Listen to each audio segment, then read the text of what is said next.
성도 여러분 안녕하십니까? 우리 예수님이 다시 오신다고 하는 복된 소식을 증거하는 재림의 나팔소리, 재림의 서곡시간 25번째 시간입니다. 이제까지 저희는 여러 가지 다양한 재림과 관련되어 있는 징조들을 보고 또 이런 그 징조들을 통해서 그 때가 심히 가까웠다는 사실들을 여러분들과 같이 돌아보는 시간을 가졌습니다.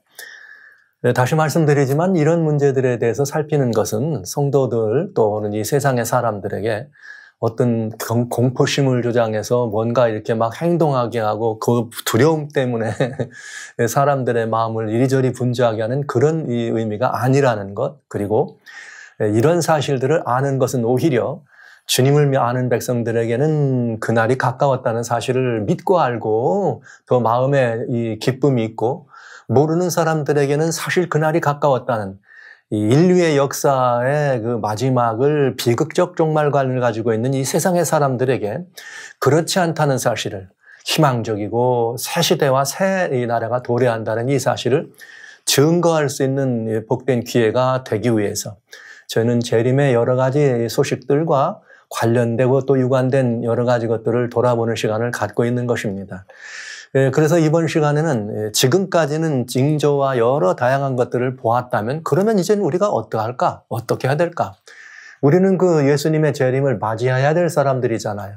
그래서 이 재림을 맞이할 사람들이 어떻게 주님의 재림을 맞이할 것인가에 대해서 여러분과 같이 복된 시간을 가져보기를 원합니다. 오늘은 특별히 먼저 이 시기를 알라고 하는 말씀을 드리고자 합니다. 그 이유는 이번 시간 동안에 이번 계속해서 재림의 서곡을 할 때는 마태복음 24장이 메인 예수님의 직접적인 말씀이기 때문에 이 말씀을 가지고 여러분들과 같이 돌아보는 것이죠. 아시는 바대로 마태복음 24장은 예루살렘의 멸망과 세상 끝에 대한 것을 주님이 이렇게 동시에 유비하셔서 말씀 주신 것임을 알 수 있습니다. 그렇기 때문에 이 마태복음 24장은 이 마지막 시대를 살아가는 하나님 백성들에게는 아주 중요한 권면이 되겠습니다. 물론 유대 백성들이 예루살렘 멸망 이전의 유대 백성들에게는 그때에 관한 교훈이었다면 오늘 우리는 이 시대를 향한 대단히 중요한 이 가르침을 이곳에서 공과를 배우게 되는 것이죠. 그래서 계속해서 이제는 뭐냐면 이러므로 너희도 예비하고 있으라. 생각지 않은 때에 인자가 오리라. 그러나 이제 우리는 알았습니다. 이 모든 것들이 앞에 있는 것들은 다양한 징조들인데 이런 모든 징조들을 보면서도 예비하지 않는다고 하는 것은 굉장히 위험한 일이 되겠죠. 그래서 너희도 예비하고 있는데 왜냐하면 생각지 않은 때에 예수님이 오실 것이다 말씀하셨기 때문에 그렇습니다. 그렇다면 이제는 주님이 오신다는 사실을 아는 것만 중요한 것이 아니라 그날을 위해서 예비하고 대비하는 것은 더 중요한 일이 되겠습니다. 과연 무엇을 어떻게 해야 될 것인가? 이거 역시 우리는 주님의 가르침을 따를 수밖에 없는 것이죠. 주님은 이어서 24장 45절과 46절에 이 예비하고 있어라 생각지 않은 때 인자가 온다. 그렇기 때문에 너희는 뭐가 돼야 되느냐? 충성되고 지혜 있는 종이 되어 주인에게 그 집 사람들을 맡아 때를 따라 양식을 나눠줄 자가 누구냐? 주인이 올 때 그 종이 이렇게 하는 것을 보면 그 종이 복이 있으리라. 그러니까 여러분 예수님을 믿는 여러 가지 다양한 이유도 우리는 뭐라 그러냐면 이 복이 모든 신앙은 기복이라는 복을 구하는 게 없을 수 없으니까요. 우리는 예수님을 믿는 것 자체가 굉장한 축복인데 이제 여기 또 하나 더 있네요. 예수님이 오시는 것을 보고 기다리고 예비하고 준비하는 종은 복이 있겠다 하셨습니다. 그러니까 저는 여러분들에게 이 시간에 모두 다 예비하는 종이 되시는 충성된 종의 자리로 여러분들을 초청하는 것입니다. 그렇다면 오늘 우리는 이 말씀을 중심으로 돌아봐야 될 몇 가지가 있겠죠. 그건 뭐냐? 먼저는 충성되고 지혜 있는 종이 돼야 한다 이 말이에요. 그러니까 충성되고 지혜 있는 종이 누구인가? 그럼 그 종이 누구인가를 아는 것은 지혜 있는 종이 되는 것과 마찬가지죠. 그러면 우리는 그 종이 돼야 되는데 먼저 주님의 종이 더는 여러분들 모두는 다 이 자리에 오셨다는 이 사실 하나만 가지고도 충성되고 지혜로운 종이라는 것을 믿어 의심치 않습니다. 왜냐하면 여기 히브리서 9장 28절에 주님께서 두 번째 오실 때는 자기를 죄와는 상관없이 기다리는 자를 데리러 오신다 하셨으니까 우리를 기다리러 오시는 예수님을 우리는 준비할 맞이할 준비를 해야 되지 않겠습니까? 그래서 주님 요한복음 14장에 주님께서 말씀하시기를 너희는 마음에 근심하지 말라. 그러면 또 주님 내가 가서 처소를 예배하러 가노니 가서 처소를 예배하면 내가 다시 와서 나 있는 곳에 너희도 함께 있게 하리라 이렇게 하셨거든요. 그러니까 우리는 이제 그 주님이 계신 곳에 우리가 함께 있는 그 놀라운 경험들이 복된 사람들이 누리는 경험이기 때문에 그 일을 위해서 우리는 뭔가 해야 됩니다. 뭔가 좀 준비를 해야 합니다. 그런데 저는 이 복음의 역사를 나누면서 늘 이런 말을 하죠. 애쓰지 말라. 우리가 구원에 들어가고 뭐 품성이 변화되고 뭐가 바꿔지는 건 여러분들이 애써서 되는 게 아니라 우리 하나님의 성령께서 여러분들을 직접 주관하시도록 성령께 여러분을 맡기면 언제든지 여러분들은 주님이 쓰실 수 있는 이 하나님의 충성된 종이 되는 것입니다. 그래서 애쓰지 말라는 말씀 드렸지만 여기는 어떻게 준비할 것인가를 살펴보는 시간이기 때문에 충성되고 지혜 있는 종이 되어야 합니다. 그 종은 어떤 사람이냐? 주인의 집 사람들을 맡아야 돼요. 주인에게 사람들을 맡아야 돼. 종이 이제 주인이 어디 가니까. 그런 다음에 때에 따라서 양식을 나눠줘야 됩니다. 그러니까 늘 주님께 있는 충성된 종, 참된 그리스도인들은 오늘 우리가 주인의 집사람을 맡는다 이 말은 여러분 이 세상에 말이죠. 근본적으로 말하면 하나님 백성 아닌 사람은 아무도 없습니다. 왜? 피로 다 사셨으니까. 다만 그 사실을 모를 뿐이죠. 그러니까 모르고 살아가는 그 사람들도 위하여 누가 이 그리스도인들이 주인의 집사람을 맡은 거와 마찬가지예요.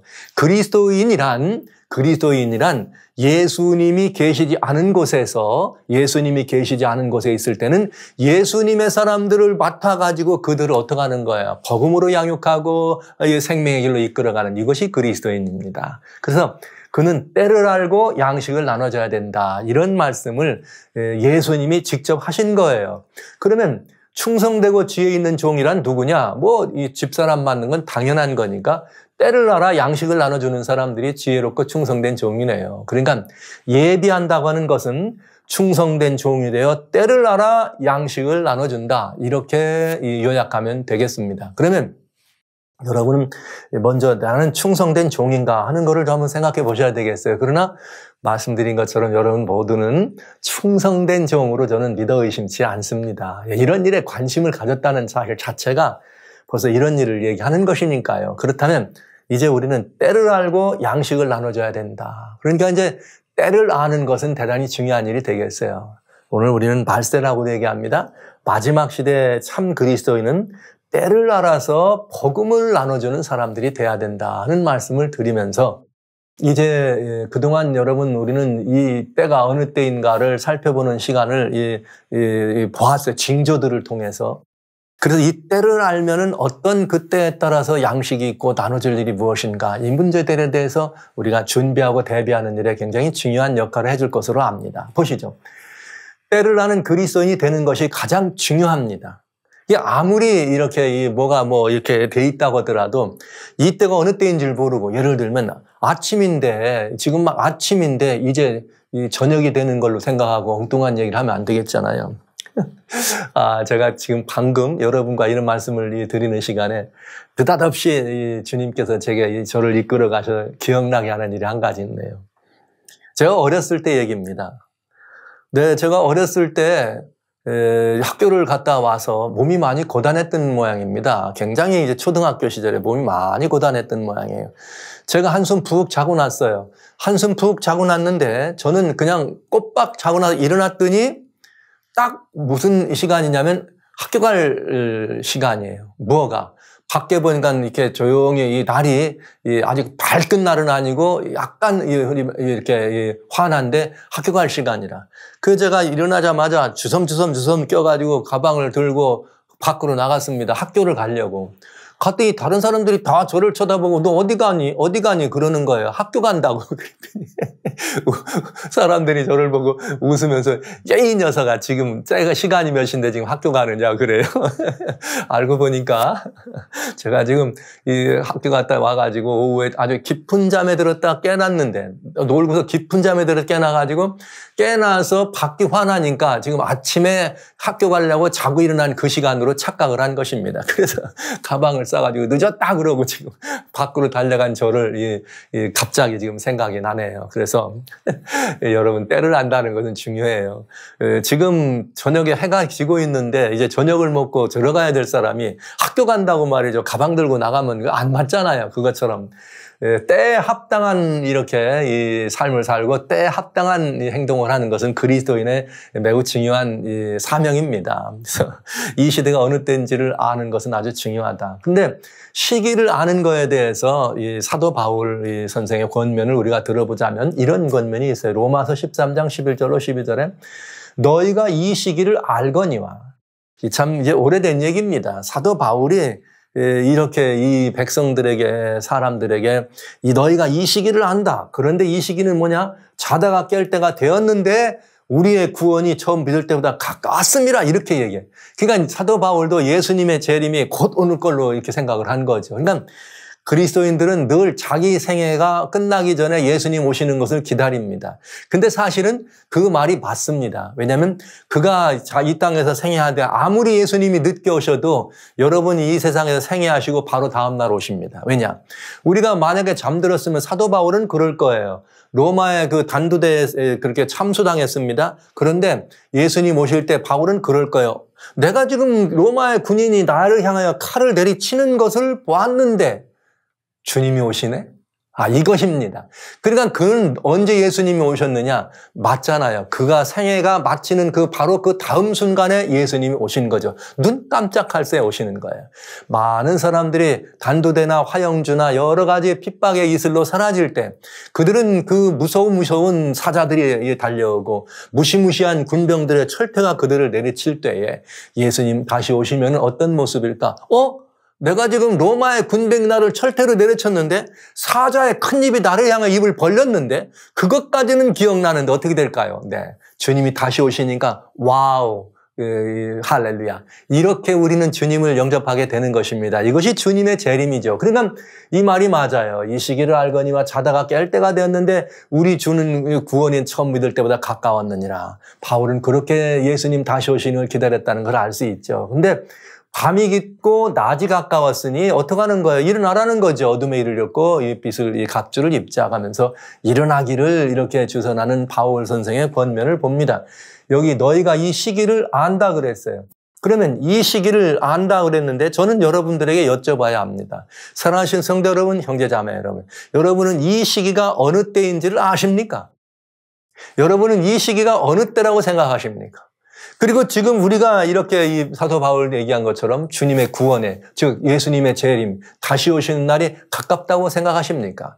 밤이 깊고 낮이 가깝다고 생각하시느냐 이 말입니다. 밤이 깊고 낮이 가깝다는 말은 예수님 다시 오시는 재림이 가깝다는 이야기죠. 그렇다면 여러분, 이제 우리는 어떻게 해야 되는가? 어둠의 일을 벗으라 빛의 갑옷을 입으라는 이 사도 바울의 시기와 관련된 그리스도인의 행동 양식이 들어있는 것을 볼 수가 있네요. 와, 이 중요한 일 아닙니까?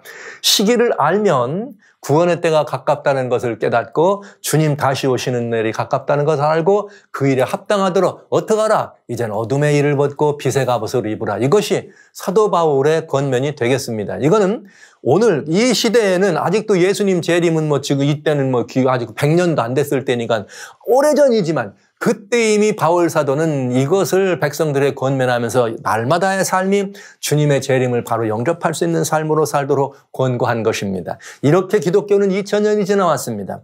오늘 우리는 동일한 바울 사도의 이 권면을 듣습니다. 오늘 주님께서 우리들에게 임하시는 것과 같이 바로 가까이 우리 가까이 임하신 것처럼 느끼고 생각하며 그렇게 빛의 갑주를 입으라고 하는 이 권면을 들어야 한다 이것이죠. 이것이 준비입니다. 여러분들은 이 시기를 아시나요? 어떤 때라고 여러분 생각하십니까?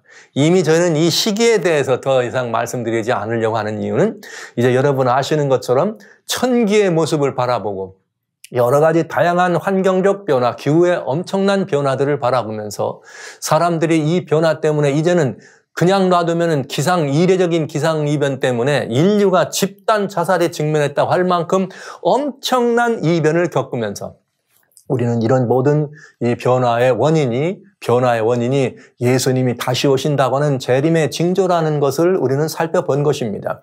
그러니까 이런 일들이 있을 때 이것은 예수님의 재림의 징조로 보여주셨는데 주님의 또 다른 한탄을 우리는 보는 거죠. 무엇인가? 마태복음 11장 16절로 17절엔 이런 말씀이 있어요. 이 시대를 무엇으로 비유할꼬? 비유컨대 아이들이 장태한 자 제 동료를 불러 가로되 우리가 너희를 향하여 피리를 불어도 너희가 춤추지 않고 우리가 애곡하여도 너희가 가슴을 치지 아니한다 함과 같도다. 이렇게 주님이 한탄하신 거죠. 그러니까 시절의 모습을 바라보면서도 마음에 반응이 없는 백성들, 주님의 그 놀라운 역사를 보면서도 반응이 없는 백성들을 보고 피리를 불어도 춤추지 않고 애통하여 고걸하여도 가슴을 치지 않는 이런 그 사람들의 그 시대상에 대해서 주님이 가슴 아파한 말씀이 있는 것이죠.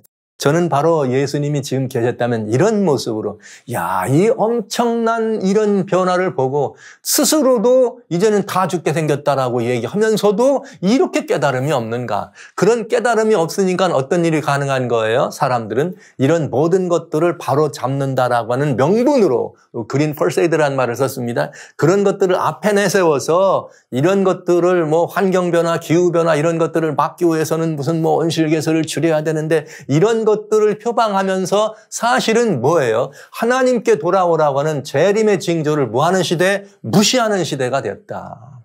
이게 오늘 우리들의 시대의 모습 아닙니까? 그런데 이 모든 징조를 무시하는 그 일을 어디서 앞장섰는가? 하나님이 성경에 기록한 재림의 징조들이 이렇게 낱낱이 이렇게 정확하게 성경에 묘사된 대로 이루어지는 것을 보면서도 오히려 그 성경을 가지고 있다고 얘기하는 기독교가 기독교죠. 어쨌든 기독교에서 부활한 중세 교권은 세계를 지배하는 중세 교권 지상주의의 역사를 다시 반복하고자 하는 그런 그 흑암의 권세들의 미혹된 미혹의 영으로 말미암아서 이런 일들이 있어서 먼저 이들로 인해서 어떻게 되는 거예요? 일어나고 있는 재림의 징조가 아니고 인간적으로 이것들은 이렇게 우리들이 만들어서 탄소를 배출고 온실가스를 내놔가지고 우리 수도 망가지니까 우리가 이렇게 하면 안 된다고 하면서 재림의 징조를 보지 못하더라도 이런 일을 앞장선다고 하는 것, 이거야말로 여러분, 이거야말로 배도의 극치요. 이거야말로 징조 중에 징조가 아니겠습니까, 여러분?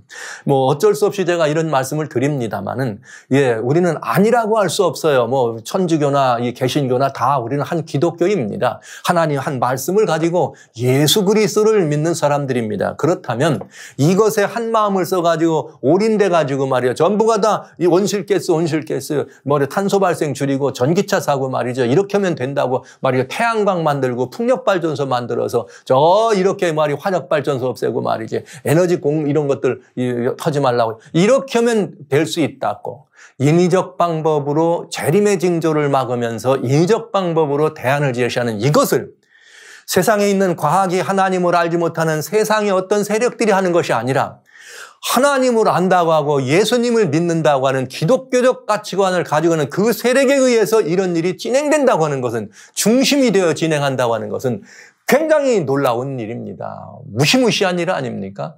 그래서 그런 일에 이젠 유엔을 통해서 하다가 안 되니까 이제는 직접 우리가 유엔에 들어가서 내가 이제 유엔의 모든 나라들을 말이죠 움직일 거야 하고 등극하는 이런 역사가 우리 이 금년 여름에 진행되고 시작됐다고 하는 것은 이 시대가 어떤 시대라는 거예요? 이 시대가 매우 중요한 이 때의 징조들, 천기는 이미 기후와 환경 제한을 우리가 보았습니다만 때의 징조가 완성돼가고 있는 배도의 이 문턱에 서 있다는 것을 보여주는 징조들입니다.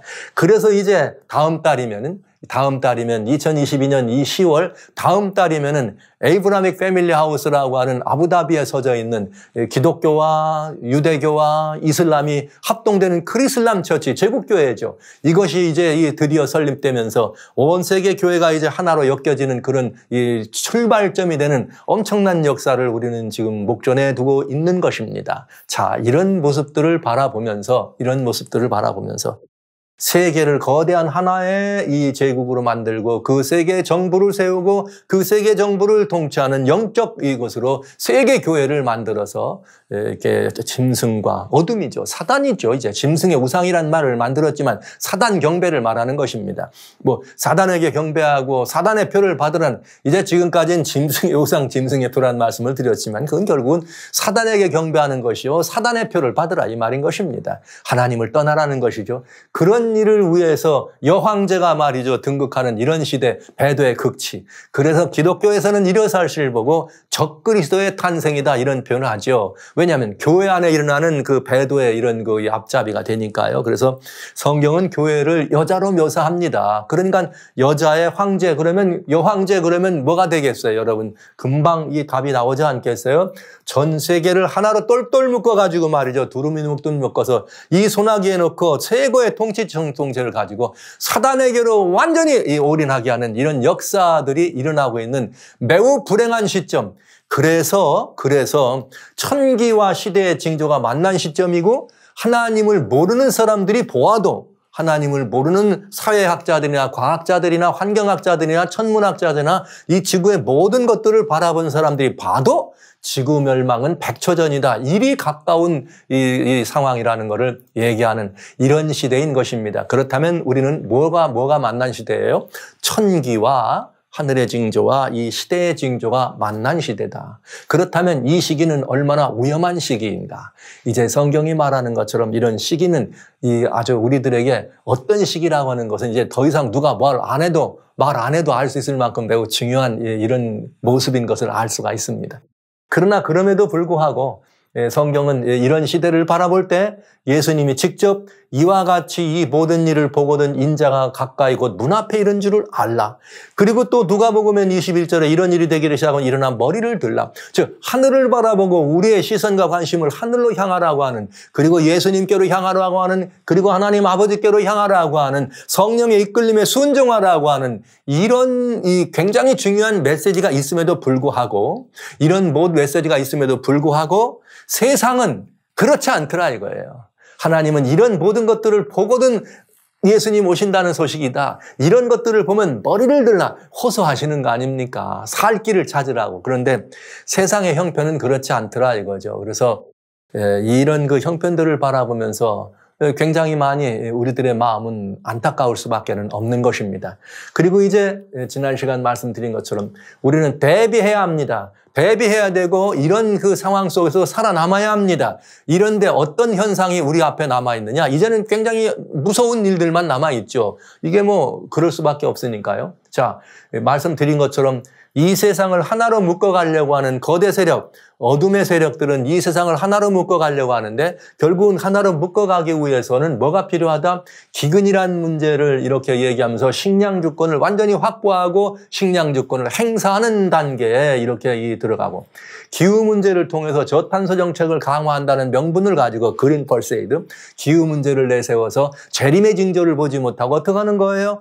사람들을 완전히 똘똘 뭉치는 이 통제 사회로 가져다주는 통제 사회를 가져다 줄 수 있는 굉장히 중요한 이것으로 사용하는 팬데믹 문제를 얘기하면서 이제는 어떤 문제입니까? 계속해서 이렇게 사람들은 이렇게 좀 만들어지고 조작되고 또 조장되어 있는 그런 이 바이러스나 아니면 이 질고들이 인류를 위협하는 그런 시대를 보는 것이에요. 그러면서 이 세계의 경제와 세계의 정부와 세계의 교회가 결국은 다 하나로 똘똘 뭉쳐서 이제는 사람이 개인의 자신의 뜻대로가 아니라 주권자의 뜻대로 세계 정부라고 하는 세계 교회라고 하는 그런 주권자들의 뜻대로 소위 어둠에 미혹된 지상 대리자들의 그 주권에 움직여갈 수밖에 없는 그런 시대가 지금 앞으로 눈에 보이도록 예견되어 있는 이게 뭐 어떻게 아니라고 할 수 없는 지난 시간 말씀드린 것처럼 이런 시대를 본 것입니다. 그래서 우리는 이제 짐승의 우상과 짐승의 표에게 경배하고 표를 받으라고 하는 이런 일들을 우리가 보게 될 것인데 이 일은 여러분 이 일은 그냥 다 부정적인 것만은 아니에요. 세계는 이렇게 움직여 갑니다. 이게 아주 눈에 불 보듯 뻔하게 움직여 갑니다.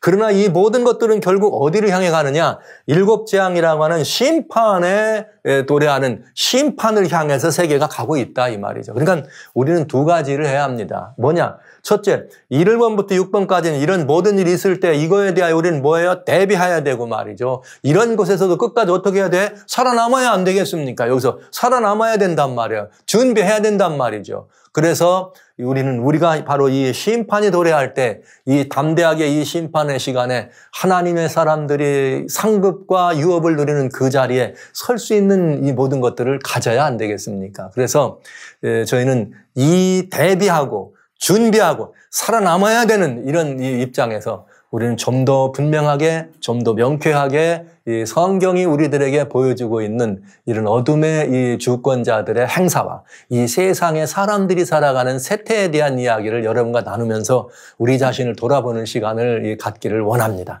자, 그럼 우리 한번 보실까요? 자, 여기 성경에는 배도로 파멸로 가는 배도에 이 세 가지 단계가 있다는 것을 우리가 말씀드릴 수 있겠어요. 그건 뭐냐면 사도 바울이 로마서 하나님 말씀 1장에 1장 18절부터 불의로 진리를 막는 모든 사람들의 경건치 않음을 하늘을 조차 이렇게 하나님의 이런 굉장히 무시무시한 이런 심판이 임한다는 말씀을 우리가 들으면서 이런 말씀들을 들으면서 우리는 뭘 이렇게 따져봐야 되는가 하면 하늘로조차 떨어지는 하나님의 심판을 따라볼 때 거기에는 사람들이 일반적으로 보편적으로 하나님을 떠나는 과정이 들어있어요. 거기 보면 이렇게 되어 있어요. 보시죠. 먼저는 하나님을 떠납니다. 사람들이. 근데 어떻게 떠나냐? 의도적으로 떠나는 거예요. 보면 로마서 1장 21절에 하나님을 알되 이렇게 하나님을 알되 왜냐하면 여기 19, 20절에는 뭐라고 해요? 핑계치 못하리라 하나님이 계시다는 사실을. 그래서 알지만 하나님으로 영화롭게도 아니하고 감사하지도 않고 오히려 생각이 허망하여져 미련한 마음이 어두워졌다. 하나님을 알면서도 어떻게 한다는 거예요? 하나님께 영화롭게 하고 감사하지 않는다. 그러니까 의도적으로 하나님을 뭐 한다는 말이에요? 이렇게 떠나는 이런 모습들이에요. 생각이 허망해지고 미련해져 가지고 스스로 지혜 있다고는 하지만 우둔하게 돼서 썩어지지 않는 하나님의 영광을 썩어질 사람과 금수와 버러지 형상의 우상으로 바꾸었느니라. 이것이 사람들의 보편적 모습입니다. 먼저는 어떻게 하는 거예요? 하나님을 이렇게 영광을 버리고 떠나가는 거죠. 이러면 하나님께서 어떻게 할 도리가 없다는 거죠. 사람이 하나님을 떠나면 하나님이 억지로 쫓아오셔서 그들을 이렇게 행사하지 않는 그런 시대. 그래서 의도적으로 하나님을 떠난 시대입니다. 왜? 피조물을 하나님보다 더 경배하고 섬기는 이런 사람들을 보면서 하나님은 떠나실 수밖에는 없다 하는 것이죠. 네. 그러면 여기서 끝나느냐? 아니다. 하나님이 떠나면서 어떻게 하느냐? 하나님이 떠나면서 로마서 1장 28절에 마음에 하나님 두기를 싫어하니까 하나님이 저희를 그 상실한 마음대로 어떻게 하더라? 내버려 두더라. 그러니까 사람들이 하나님을 떠나면 이번에는 하나님도 어떻게 할 수밖에 없어요? 떠날 수밖에 없는 거죠. 이게 이 창세기 6장 3절에 보면은 여호와의 신이 이제는 사람들이 육체가 되는 바람에 120년밖에 같이 못 있게 이런 말씀을 하시거든요. 그래서 사람들은 그래요. 하나님이 이 사람들을 다 버렸다, 떠났다. 그렇게 성경에 기록된 것을 그렇게 읽으면 많이 못 본 거예요. 무슨 말이냐? 여기 나오죠. 사람들이 마음에 하나님 두기를 싫어하기 때문에 하나님이 그 마음을 어떻게 할 도리가 없어. 그래서 어떻게 해요? 그냥 상실한 마음대로 그냥 내버려 둘 수밖에 없다 이거예요. 하나님께로부터 버려진다는 거. 여러분, 어떤 사람들이 어떤 이 징계나 이런 그 벌을 받을 때 차라리 매를 맞는 게 낫지 완전히 이렇게 무관심하고 방치해서 그야말로 투명인간 취급을 하면 더 견디기 어려운 벌이 되는 거 아니겠어요? 눈에 보이도록 하는 이런 그런 것처럼 하나님께서 사람이 하나님을 떠나면 이번에는 하나님도 어떻게 할 수밖에 없다? 사람을 떠날 수밖에 없다 이거예요. 그래서 이 사람이 하나님을 싫어하고 하나님을 무시해서 하나님을 의시하고 피조물을 말이죠. 하나님보다 더 경배하고 이러면 하나님은 떠나실 수밖에 없다 이 말이에요. 그래서 이렇게 떠나는데 여기 이 창세기 6장 3절에 보면은 아까 말씀드린 나의 신이 영원히 사람과 함께하지 아니하리라. 이렇게 되어 있어요. 왜냐하면 사람들이 떠나면, 하나님을 떠나면 하나님이 어떻게 할 도리가 없어. 그래서 이게 이 말씀이 하나님이 떠날 수밖에 없는 시대, 노아 때와 똑같은 시대의 모습이 있다는 것을 보여주고 있는 것입니다. 여러분은 이 시대를 어떻게 보십니까? 지금 이 노아 때와 같이 지금 사람들의 마음 가운데 하나님 두기를 싫어하는 것 같아요. 하나님 두기를 무시하는 것 같아요. 좋아하는 것 같아요. 이게 요즘 참 이상한 일들을 많이 봅니다. 저는 미국에 와가지고 미국 사람들은 그래도 다 기독교 국가니까 다 하나님 좋아하고 예수님 좋아하는 줄 알았어요. 그래서 여기 미국에 있는 이 사람들 기회가 나서 이렇게 대화할 기회가 나고 조금 좀 이렇게 안면이 이렇게 열리게 되면 그 사람에게 혹시라도 좀 복음을 이해하기 위해서 나누기 위해서 이렇게 얘기를 좀 걸어보면 순간적으로 태도나 이 표정이 바뀌면서 자기는 이렇게 하나님 안 믿는다. 하나님 믿는 사람이 아니라고 이렇게 반응하는 사람들이 너무나 많았습니다. 네, 어떤 분들은 제가 우연한 기회에 이렇게 이 조용한 이 숲속에서 하나님 말씀을 좀 이렇게 보고 있는데 여러 명이 지나가다가 이렇게 저를 쳐다보고 요즘 같은 때 누가 하나님을 믿느냐고 말이죠. 이렇게 이 본방 사람들이 그렇게 조롱하고 오히려 굉장히 더 이렇게 우협적인 모습으로 다가오는 그런 경험도 겪어봤습니다. 오늘날 사람들이 하나님을 싫어합니다. 마음에 두기를 싫어하고 그야말로 그냥 다치고 버려진 대로 있는 것 같아요. 이런 모습을 보는 것은 참으로 굉장히 안타까운 일이죠. 그러나 이것이 오늘 우리들의 현실입니다. 그렇다면 사람들이 마음에 그렇게 하나님 두기를 싫어하면 하나님 어떡할 수밖에요? 떠나갈 수밖에 없는 거죠. 그런 다음에 어떻게 되는가? 하나님을 마음으로부터 싫어하면 하나님이 떠나갈 수밖에 없습니다. 하나님이 떠나가면 어떻게 되느냐? 이렇게 돼요. 사람들이 1장 32절에 저희가 이 같은 일을 행하는 자는 사형에 해당하다고 하나님의 정하심을 알고도예요. 알면서도 영화롭게 알면서도 감사하지 않는 사람들. 그렇게 알면서도 이렇게 하면은 결국은 죄의 삭신 사망이라는 사실을 알면서도 이게 어떻게 되는가? 알면서 자기들만 행하는 것이 아니라 그 행하는 자들을 또한 옳다 하냐. 즉, 자꾸 뭐 하는 거예요? 죄와 악을 어떻게 하는 거예요? 무성하게 번성시키고 무성하게 더 퍼뜨리는 것을 말하는 거죠. 그래서 결국은 이거는 뭐예요? 하나님을 대적하는 것이에요.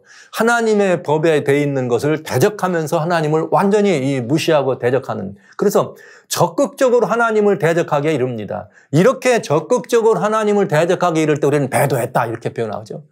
그렇게 되면 뭐에 들어가는 수밖에 없어요? 심판에 들어가는 수밖에 없습니다. 여러분 보시기에 어떻습니까? 오늘날 이 세상을 보실 때 지금 여기 로마서 1장에 나오는 18절부터 여기 32절까지 나오는 이 말씀이 오늘 이 시대의 상황 가운데 대부분 이 세 부류에 속합니다. 하나님이 없어 어디 있어 하나님을 부정하는 사람들, 또 어떤 사람들은 그 부정하는 정도가 아니라 하나님을 마음에 두기를 싫어해가지고 말이죠. 무슨 말이지 이 하나님이 계시냐고 이러면서 왜 하나님을 이렇게 막 무시하고 말이죠. 하나님을 대해서 조롱하는 그런 단계. 그런가 하면 마지막으로는 하나님 뜻에 말이죠. 어긋나는 일을 더 의도적으로 하나님의 뜻을 어긋나는. 즉, 안다는 말, 하나님의 정하심을 안다는 말은 의도적으로 그런 일을 한다 이거죠. 하나님을 대적하는 일을 한다. 하나님의 오래 참으심에 대해서 이 많은 사람들이 참 오해하는 그런 모습들을 이렇게 우리는 보는 것이죠. 이게 정말 이런 이 모습들은 정말 무섭고 두려운 일을 정말 겪어야 됩니다. 왜냐하면 이거는 정말 두렵고 무서운 일인 거죠. 이건 정말 두렵고 무서운 일입니다. 시편에 이렇게 기록되어 있어요. 시편 50편 21절로 22절. 내가 이 일을 행하여도 내가 잠잠하였더니 참 내가 나를 너와 같은 줄로 생각하였도다. 여러분, 이거 얼마나 무서운 말이죠. 하나님께서 인내하고 참으시는 이유는 하나님이 우리를 이렇게 인내하고 참으시는 이유는 하나님이 우리를 사랑하시기 때문에 인내하고 참으신 거예요. 그래서 내가 참아주면 혹시 돌이킬까? 내가 용서해주면 돌이킬까 하고 참고 잠잠하니까 어떻게 생각하더라? 내가 나를 너와 같은 줄로 생각하더라. 그러면서 하나님을 너와 같은 줄로 생각했다는 말은 하나님을 깔보고 하나님을 업신여겼다 이 말이에요. 이렇게 되면 그러나 내가 너를 책망하여 내 죄를 내 목전에서 차례로 베풀리라 하시는도다. 결국은 끝내 참다 안 되면 어떡하신다? 결국은 너를 책망할 수밖에 없다. 그러면서 하나님이 정말 가슴 아픈 말씀을 하세요. 하나님이 하나님 말씀을 하신다는 게 정말 두렵잖아요. 하나님을 잊어버린 너희여, 이제 이를 생각하라. 그렇지 않으면 내가 너희를 찢으리니 건질 자가 없으리라. 예.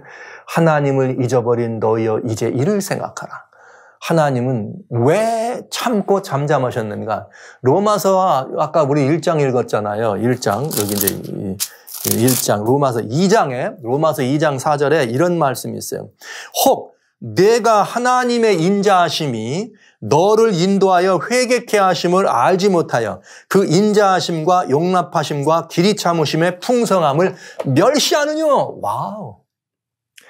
하나님이 참으시는 이유는 하나님의 인자로 우리를 이끄셔서 회개하게 하려고 하셔서 참으셨더니, 그래서 하나님의 인자하게 용납해주고 참고 이렇게 그냥 우리의 모든 것들을 말이죠, 길이길이 오래오래 참아줬더니 하나님을 어떻게 하더라? 멸시하더라. 예, 내가 잠잠하였더니 내가 나를 너와 같은 줄로 생각하더라. 업신여기고 깔보는 그런 모습이죠.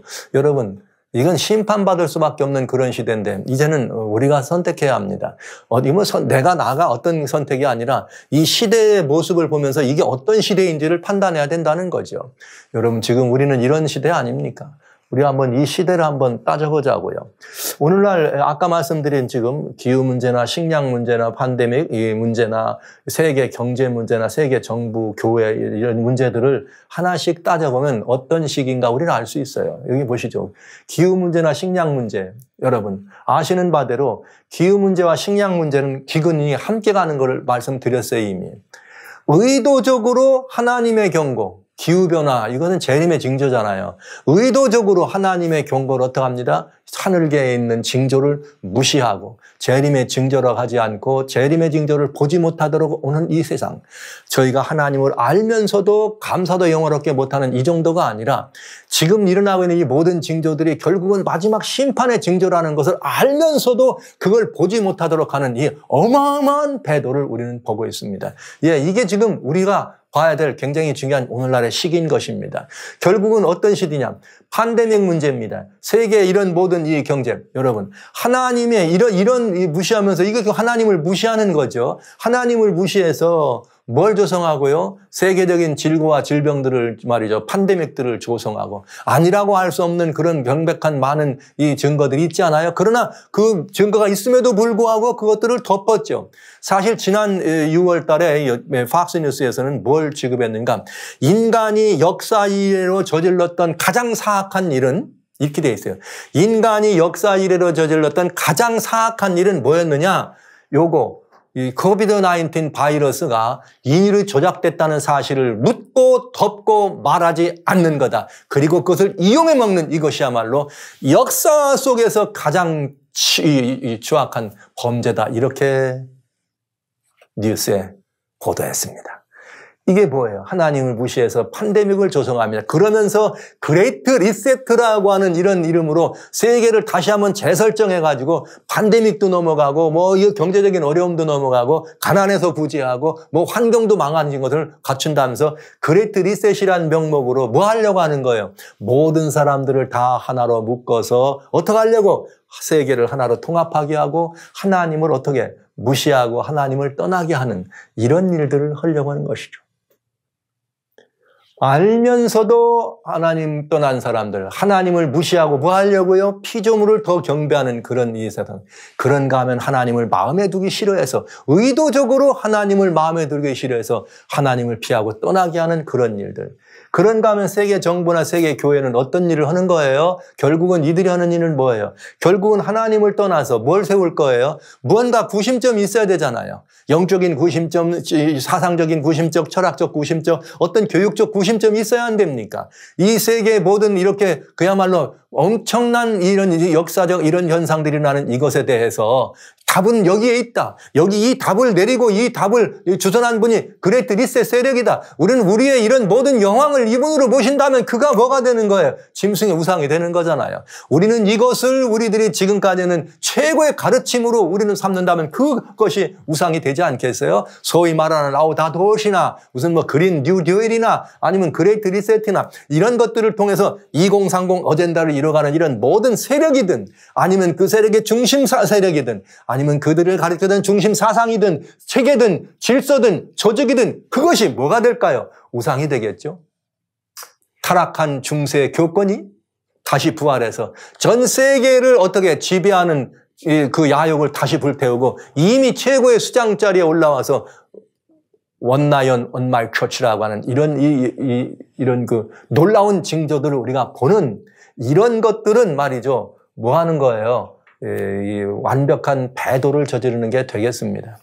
이 배도가 바로 계시록 13장에 나오는 짐승과 짐승의 우상에게 경배하고 급표를 받게 하는 사건이 되겠네요. 자, 이렇게 되면 짐승과 짐승의 우상에게 경배하는 사건이 되게 되면 그것을 경배하는 사람들이나 그것을 경배하도록 한 그들에게 뭐가 내려져요? 공의로운 심판이 내려지는데 그 심판이 뭐냐? 7 재앙이다 이거죠. 하나님의 7 재앙을 통해서 끝내 어떻게 인류는 하나님의 심판을 피할 길이 없어지게 되겠습니다. 자, 지금 유비, 비유를 본 거예요. 지금 현상들에 나타나 있는 아주 일정표처럼 나와 있는 아니죠. 일정표가 아니라 아주 그냥 무슨 뭐 고속도로처럼 나와 있는 너무나 분명한 이 길을 지금 가고 있거든요. 이 길을 가는 것을 우리가 따져본다면 로마서 1장에서 말씀하신 이 배도하는 사람들의 결과가 무엇인지를 따져본다면 이런 이 결과들을 가져올 것이 뻔한 일을 지금 인류는 자행하고 있는 것입니다. 그렇다면 우리는 너희가 이 시기를 알거니와 이 문제에 대하여 답을 내려야 합니다. 살아가시는 성도 여러분, 우리는 답을 내려야 안 되겠습니까? 이 시대는 하나님이 떠나는 시대 같아요. 떠난 시대 같아요. 뭐 다른 말로 말하면 하나님의 신이죠. 성령님이죠. 그래서 이 시대는 성령이 떠난 시대 같아요. 떠나고 있는 시대 같아요. 여러분 어떻게 보시겠습니까? 너와 당신은 내가 하나님의 신이 너희는 더 못하겠다. 120년이라는 긴 은혜의 시간을 쉬었는데 여러분 보시기에 지금 우리는 떠나는 시대라면 은혜의 시기라는 것이고 떠나는 시대라면 끝장난 시대입니다. 여러분들이 한번 판단해 보시기 바랍니다. 이 시기는 어떤 시기 같습니까? 이 시대는 하나님을 싫어하고 무시하는 시대 맞지요. 이건 정말 대단히 중요한 이야기입니다. 오늘날 우리 다른 데서 이런 문제가 나오는 거는 뭐 그렇다 치더라도 하나님의 교회 안에서 저는 참 많이 가슴 아픈 일들을 봅니다. 많은 젊은 이성들이 부모 세대 혹은 소위 말한 기성세대의 신앙을 배척합니다. 그야말로 이제 세상적으로 말하면 꼰대 신앙이죠. 교회 와서는 이래야 돼. 또 오늘 뭐 이게 교회 가는 날이 예배일이니까 이래야 돼. 안식일 혹은 뭐 주일 오늘은 뭐 이런 날 이렇게 해야 돼. 저렇게 해야 돼. 뭐 교회 뭘 먹어야 돼. 뭘 입어야 돼. 어떻게 해야 돼. 이런 일 하면 다 뭐가 되는 거예요? 꼰대 신앙이 되는 거죠. 무슨 소리를 하시는 겁니까? 지금은 무슨 신앙이 두루 이 교회를 장악했어요? 문화적 신앙이 교회를 장악했죠. 이런 시대. 그래서 하나님 얘기를 많이 하면 싫어해요. 가능하면 성경절도 한두 절만 인용해야지 계속 성경절을 인용하면 싫어해요. 또 어디 가서 뭐 이게 예수님 얘기를 하거나 이런 얘기도 예수님 얘기를 직접 얘기하면 싫어해요. 다 싫어해요. 그러니까 이런 시대. 어디서? 교회에서. 네, 지금 오늘 우리는 그렇다면 이 시대가 하나님을 싫어하고 무시하는 시대가 분명합니다. 여러분 보시기에는 어떻습니까? 이 시대는 하나님을 배도해서 심판이 막 임하려는 시대인가? 저는 그렇다고 봅니다.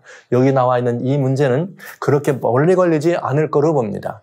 2030이다. 여기까지 2030에 이런 일을 하겠다 했어요. 그렇다면 그 우상에게 경배를 강요하는 사건이 나오면 바로 7 재앙이 떨어지니까 결국은 이 주님 재림과 연관이 되는 거죠. 여기서 여기 나와 있는 여러 가지 지금 그레이트 리셋 대력이나 2030 어젠다가 가고 있는 이것이 얼마나 오랫동안 지속될 것 같아요. 2030, 2030년이 목표인데 그 목표까지 갈 것 같아요. 그 전에 끝날 것 같아요. 아니면 좀 더 늘어질 것 같습니까? 여러분 보시기는 어떻습니까? 지금 말이죠. 얼마 전까지만 해도 지난 8월 초까지만 해도 날이 너무 더워가지고 말이죠. 죽게 됐다고 말이에요. 중앙아시아나 유럽이나 말이에요. 미국이 더워가지고 난리가 되는 지금은 또 막 거대 이렇게 홍수가 나가지고 난리치고 있어요. 홍수가 나가지고. 파키스탄 뭐 중앙아시아 완전히 지금 난리 아닙니까? 유럽 막 난리가 나죠. 이 홍수로. 미국도 지금 막 또 홍수가 나가지고 데스밸리가 홍수가 나고 무슨 뭐 이런 일이 벌어져요. 이렇게 가고 있는데 이거 얼마나 갈 것 같아요? 여러분 이 문제는 매우 심각하고 매우 중요한 문제입니다. 지금은 사도 바울 사도의 이 권면에 따라서 우리들이 너희가 이 시기를 알거니와 지금 우리는 자다가 깰 때가 되었다. 벌써 되었어요. 그냥 된 게 아니라. 이제는 우리의 구원이, 이제는 이거를 재림이라고 한다. 예수님의 재림이 처음 믿을 때보다 가까웠다. 이 재림을 이야기하는 교회들에서는 또 이럽니다. 교회 가면 예수님 재림하신다고. 나 어렸을 때부터 들었어. 우리 아버지 어머니한테. 그거 우리 할머니 할아버지 때부터 들은 얘기야. 재림 소리 이제 그만 지겨워. 그만하세요. 예수 재림이 뭘 그렇게 중요하고 예수 재림이 뭐 있다고 그런 말. 언제 멀었으면 이렇게 얘기하는 언제적 얘기인데 지금 예수 재림 하냐고. 그런 사람들도 많이 있어. 어디에? 교회에. 이는 이제 우리의 구원이 처음 믿을 때보다 가까웠느니라. 제가 여기서 여러분들과 같이 이렇게 그야말로 오픈 플로어죠. 공개적인 곳에서 이 재림에 관한 얘기를 계속해서 하니까 여러분이 들으시는 거지. 제가 이제 로컬 처치에서 이렇게 했다 그러면 벌써 메모 왔을 겁니다. 목사님 이제 그만 재림 설교 그만해 주세요. 그랬을 거예요. 틀림없습니다. 틀림없습니다. 그만하세요. 그만하세요. 자, 밤이 깊고 낮이 가까웠습니다. 이런 모습이 밤이 깊다는 거 여러분 보시죠. 밤이 깊고 깊으면 가장 어두운 시간이 새벽 미명이랍니다. 아침이 올 때 가깝다는 거죠. 인류뿐만 아니라 하나님의 교회가 이렇게 어둠에 끌렸다면 이건 아침에 가까운 것이 너무나 분명합니다. 그러니 우리 주님 말씀하신 것처럼 낮에와 같이 단정히 행하고 방탕과 술 취하지 말며 음란과 호색하지 말며 쟁투와 시기하지 말고 오직 주 예수 그리스도로 옷 입고 정욕을 위하여 육신의 일을 도모하지 말라. 아멘. 이것이 오늘날 사도 바울 선생께서 우리들을 향해 주시는 권면이요 호소이며 간곡한 주님의 초청입니다. 이 시기는 이제는 설명을 안 드려도 너무나 어떤지를 분명히 알 때가 되었습니다. 이제는 깨야 될 때가 벌써 되었습니다. 네, 벌써 됐습니다. 사랑하는 성도 여러분, 형제자매 여러분. 오늘 여기에 주신 말씀처럼 이제는 더 이상 어둠의 일을, 세상에 속한 일을, 죄에 속한 일을 벗어버리고 빛으로 갑옷을 입어야 되겠습니다. 오직 예수 그리스도만이 우리들의 빛입니다. 즉 예수님으로 옷 입어야 합니다. 네, 어둠의 일이 뭐였는가? 방탕과 술 취함과 음란과 호색과 쟁투와 시기를 벗어야 합니다. 그리고 예수님으로 옷 입는 것입니다. 네, 이렇게 해서 우리는 지금 이 모든 이 어둠의 이런 그 진도표가 2030이라고 하는 시간까지 정해놓고 이 행진을 향해 가면서 이 구체적인 방법으로 지금 이렇게 몰아가고 있는 이때 우리가 할 일이 무엇이에요? 대비하는 일입니다. 살아남아야 합니다. 그런데 이제 어떻게 대비할까? 어둠의 일을 벗고 빛의 옷을 입은 사람들, 충성된 종이 되었으면 어떻게 해야 될까? 이것만 남았네요. 이 문제에 대해서 어떻게 대비할 것인가? 네. 어떻게 살아남을 것인가? 믿고 살아남지요? 그러나 여러분 단순히 믿음으로 살아남는다고 하는 그 말로만 답이 될까요? 이제 여러분들하고 같이 이 문제에 대해서 좀 더 자세하게 살펴볼 것입니다. 어디를 통해서 볼 것인가? 이걸 통해 볼 것입니다. 어떻게 준비하나? 이렇게 여기 고린도전서 10장 11절에는 저희에게 당한 이런 일이 거울이 되고 또한 말세를 만난 우리의 경계로 기록하였느니라. 여기 고린도전서 10장 1절로 10절까지는 출애굽하던 이스라엘 백성들의 경험이에요. 애굽에서 나왔지만 가나안에 들어가지 못한 사람들 이야기입니다. 그러니까 오늘날로 말하면 죄악 세상에서 예수님을 믿어서 하늘 천국 신민으로 구원에 들어온 우리들이 지금 이 땅에서 정말 다시 한번 초막절 같은 생활을 하려 하면서 하늘 가나안 예수님 오실 때 가야 되는데 여기 거기에 들어가지 못할까 봐서 주님께서 우리들에게 경고하시고 권면해 주신 말씀이거든요. 근데 이건 뭐냐? 저희에게 당한 이런 일이 거울이라 말세를 만난 우리들의 경계와 교훈이다. 그러니까 우리는 이런 가르침들이 성경에 마지막 종말 시대, 역사의 마지막, 역사의 종말에 관해서 어떻게 그 종말을 대비하고 살아남았는가, 그 살아남은 자들의 이야기가 있어요. 그 살아남은 자들, 즉 종말을 대비한 종들의 행적을 살펴보면서 오늘날 이 시대에 우리들이 해야 될 일을 찾아볼 것입니다. 그런 다음에 이 행적을 둘로 나눌 거예요. 하나는 뭐냐? 영적으로 하나님과의 관계에서 어떤 행적을 보여줬는가. 이것은 영적인 준비죠. 그러면서 그들은 현실적으로 무엇을 준비했는가. 준비해야죠. 사도 바울은 뭐라 그랬어요? 어둠의 일을 벗고 빛의 갑주를 입어라. 영적으로 준비하라 이런 말 한 것이죠. 그런가 하면 그것만으로 다인가? 그렇지 않다. 또 뭐도 있다? 현실적인 준비도 있다. 이 부분까지도 다뤄봐야 되겠습니다.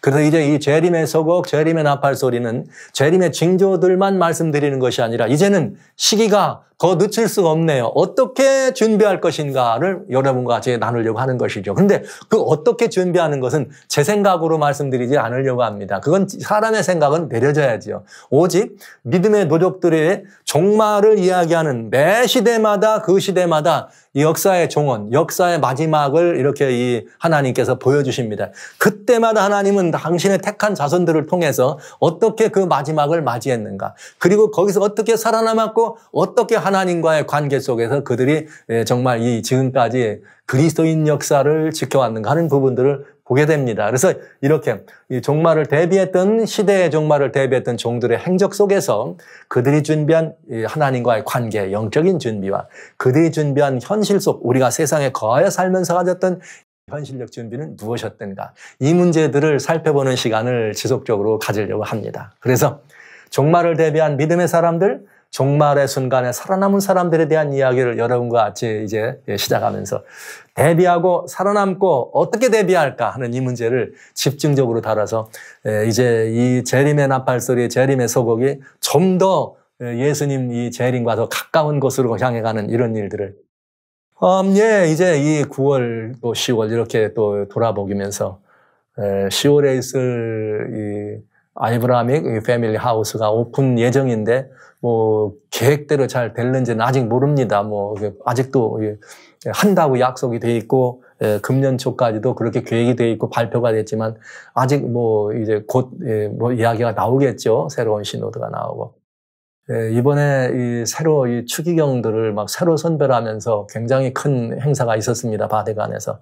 이런 행사들이 이제 추기경단을 새로 뽑으면서, 그러면 그 추기경단에서 누구도 뽑죠? 교황도 뽑는 것이죠. 그래서 굉장히 중요한 이번에 이런 이 추기경 그 서임식이 있던 것을 보았습니다. 그러니까 이젠 또 우리가 어떻게 될지 또 살펴봐야 되겠어요. 그래서 그 이전까지는 여러분과 같이 어떻게 대비할 것인가. 왜냐하면 맨날 징조만 보고 그렇다, 아이고 큰일 났다, 이것만 해서는 안 되잖아요. 어떻게 할 것인가. 그래서 여러분과 같이 좀 더 구체적인 이야기를 좀 나누겠습니다. 그래서 혹 이 구체적인 이야기를 나눌 때 있지 뭐 내 생각하고는 다른데 이런 생각 하실 수 있어요. 그러면 내 생각하고 다른 것 때문에 염려하지 마시고 성경이 이렇게 말하고 있구나, 이것만 생각해 주시면 되겠습니다. 가능하면 제가 이렇게 하나님의 말씀만을 중심으로 여러분들에게 말씀드리면서 우리가 실수하지 않으려고 합니다. 그리고 지금 실수하면 큰일 납니다. 이제는 시간적으로도 아주 이렇게 이 징조들이 이렇게 속속들이 진행되고 있는데 실수하면 안 되기 때문에 이 하나님의 천기와 시대의 징조가 맞닥뜨려서 이렇게 그 두 징조가 만날 때 이루어지는 엄청난 역사들을 오늘 우리가 보면서 정말 다시 한번 어떻게 하면 이 험악한 시절을 살아남고 주님이 다시 오시는 그런 일을 위해서 어떻게 대비할 것인가. 내가 아니라, 나만이 아니라 우리가 함께 더불어 사는 길은 무엇일까 하는 이런 부분들을 여러분과 같이 살펴보려고 합니다. 바울 선생님의 권면을 여러분 우리 다시 한번 기억해 주시기 바랍니다. 자다가 피할 때가 벌써 되었나니 어둠의 일을 벗고 빛의 일을 하라. 빛의 갑주를 입어라. 사랑하신 성도 여러분, 빛의 갑주로 갈아입어 주시기를 주의 이름으로 축원합니다.